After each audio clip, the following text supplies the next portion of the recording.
গণঅভ্যুত্থানে অংশ নিয়ে গুলিবিদ্ধ হওয়ার দাবি এক মাদ্রাসা ছাত্রের। এই ঘটনায় তিনি নিজে এবং অন্য একজন বাদী হয়ে মামলা করেছেন, একটি ঢাকায়, অন্যটি চট্টগ্রামে। একই সময় এক ব্যক্তির দুই শহরে গুলিবিদ্ধ হওয়ার অভিযোগ নিয়ে উঠছে প্রশ্ন। গ্রহণযোগ্যতা সংশয় জানিয়েছেন বৈষম্য বিরোধী আন্দোলনের সম্মুখ সারির যোদ্ধারাও। ইবেন মিরের রিপোর্ট। জুলাই অভ্যুত্থানে হত্যা চেষ্টা সহ নানা অভিযোগে এরই মধ্যে বহু মামলা হয়েছে থানা ও আদালতে। ঘটনার প্রায় 10 মাস পর চট্টগ্রামে তেমনই একটি মামলা দায়ের হয় গেল 17 জুন, যেটি দায়ের করেন সাইফুদ্দিন এমদাদ নামে এক মাদ্রাসা ছাত্র, যিনি নিজেকে দাবি করেন জুলাই যোদ্ধা হিসেবে। খুলশী থানায় দায়ের করা মামলাটিতে আসামি 167 জন, যাতে আসামির মধ্যে আছেন দেশের বেশ কয়েকজন প্রতিষ্ঠিত শিল্পপতি, ব্যবসায়ী ও সাংবাদিকও। সেই মামলায় অভিযোগ, গত বছরের 4 আগস্ট সকালে নগরীর নিউ মার্কেট ও 5 আগস্ট ওয়াসা এলাকায় আসামিদের গুলিতে চোখ হারান এমদাদ। অবাক বিষয় হচ্ছে, এর আগে গত 20 মার্চ ঢাকার আদালতে একটি মামলা হয় ঠিক একই অভিযোগে, যেখানে আসামি 201 জন।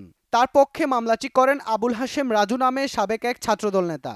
মামলায় অভিযোগ করা হয়, গত বছরের 4 আগস্ট সকাল 11টায় এমদাদ রাজধানীর পরিবাগে গুলিবিদ্ধ হন। ফলে প্রশ্ন উঠছে, একই দিনে 300 কিলোমিটার দূরত্বে দুটি এলাকায় তিনি কিভাবে গুলিবিদ্ধ হলেন।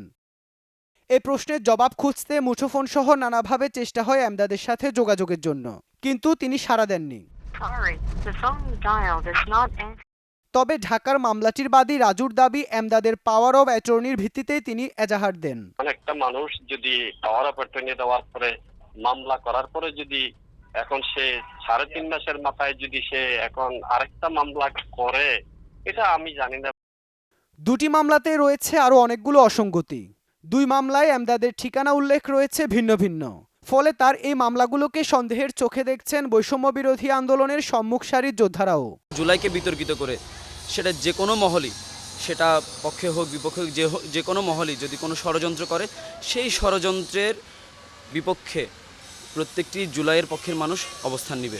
ঢাকায় মামলা করেছে, চট্টগ্রামে মামলা করেছে, দেখা গিয়েছে সে ঢাকায় আহত হয়েছে একই দিনে ঢাকায় মামলা, এবং চট্টগ্রামে আহত হয়েছে চট্টগ্রামে একই দিনে একই রকম মামলা করেছে। অনেক নিরপরাধ মানুষ মামলায় আসামি হয়েছে, তারা ভোগান্তির শিকার হচ্ছে।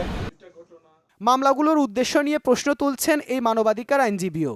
একটা বিশেষ মহল ওনাকে ব্যবহার করছে বলে মনে হচ্ছে।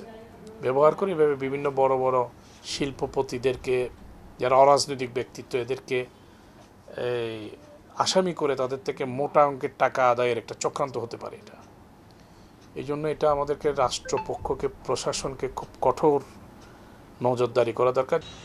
তবে পুলিশ বলছে, তদন্তে মিথ্যা তথ্যের প্রমাণ পেলে উল্টো শাস্তির মুখোমুখি হতে পারেন বাদী।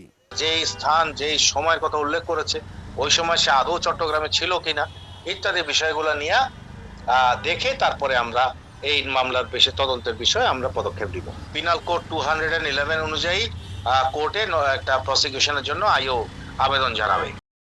এমদাদের বাড়ি সন্দ্বীপের হারামিয়ায়। জানা গেছে, ঢাকায় দায়ের করা মামলাটিতে এরই মধ্যে আসামির তালিকা থেকে এফিডেভিট করে বাদ দেওয়া হয়েছে কয়েকজনকে। ইবেন মির, চ্যানেল 24, চট্টগ্রাম।